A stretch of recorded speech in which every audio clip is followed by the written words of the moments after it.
अंदाजा लगाइए 8 महीने, 3 महासागर और 4 महाद्वीप जिनको इन्होंने पूरा किया है, और बिल्कुल समंदर में एक सेलिंग शिप जिसमें इंजन भी नहीं है। हाँ, और 50,000 किलोमीटर का सफर पूरा किया। अब आप यहाँ सबसे बड़ा चैलेंज ये देखिए कि ये सोते कैसे होंगे, सो रहे हैं तब भी तो शिप हिल रहा है ना, मतलब आप सोएंगे भी नहीं। वो 8 महीने आप दिन और रात जाग रहे हैं। और सबसे बड़ी परेशानी वहां पर लॉजिस्टिक की आ रही थी, मौसम जैसा हमने कहा कि सबसे बड़ी चैलेंज तो था ही।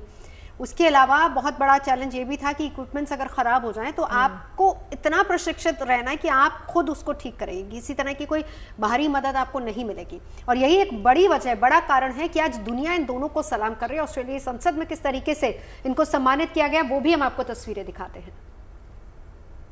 The Indian naval sailing vessel Tarini, commanded by Lieutenant Commanders Dilna and Rupa, docked in Fremantle, the first step on a circumnavigation of the globe.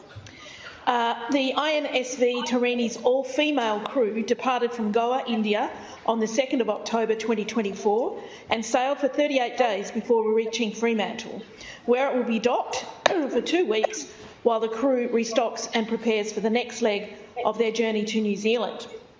Yesterday, President, with you, I hosted the Lieutenant Commanders Dilna and Rupa, the Indian Consul General, Mr. Amarjeet Singh Taki, senior Indian Navy officials and consular officials for a morning tea here at Parliament House to hear about their journey.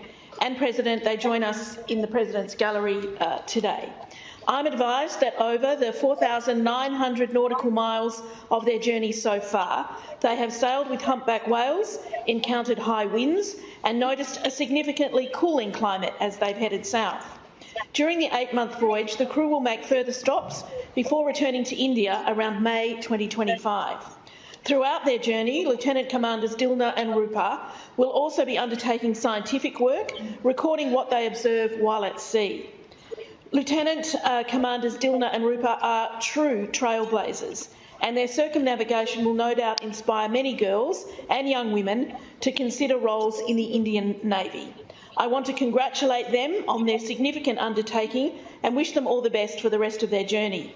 Can I also acknowledge the Indian Consul General for facilitating this visit and for his excellent work in fostering the cooperation between our state and his great nation. I also want to acknowledge the Indian Navy officials for their role in empowering women in their Navy and for fostering Navy cooperation between our two countries. तारणी की भी विशेषता हम आपको साथ ही साथ बताते चले। ये जो मिशन है ये केवल इन दोनों महिलाओं के लिए नहीं जाना जाएगा, इसी के साथ साथ आत्मनिर्भर भारत की भी पहचान यहाँ पर आपको नजर आएगी, क्योंकि 56 फीट लंबा ये सेलिंग बोट है। 2018 में भारतीय नौसेना में इसको शामिल किया गया था और ये पूरी तरह से भारत में ही निर्मित है। जो मेक इन इंडिया मिशन है भारत का, तो उसकी भी कहीं ना कहीं एक पहचान है और कई अभियानों में हिस्सा ले चुका है। पूरी तरह से स्वदेशी तकनीक से बना है। तस्वीरें हम आपको गोवा की दिखा रहे हैं, जहां पर अब से कुछ ही देर बाद कार्यक्रम की शुरुआत होने वाली है। पहुंचने वाला है INSV तारणी। और जैसे हम चुनौतियों का भी जिक्र कर रहे थे, 2 अक्टूबर 2024 को इस मिशन का आगाज हुआ था और 8 महीने का वक्त पूरा लगा है। और इसी के साथ साथ 3 महासागर, 4 महाद्वीप इन्होंने कवर किए हैं। चुनौतियां बहुत सारी थी। सबसे बड़ी चुनौती मौसम था। बहुत सारी ऐसी जगह थी, ऐसे इलाके थे जहां पर हवाएं बहुत तेज गति से चल रही थी।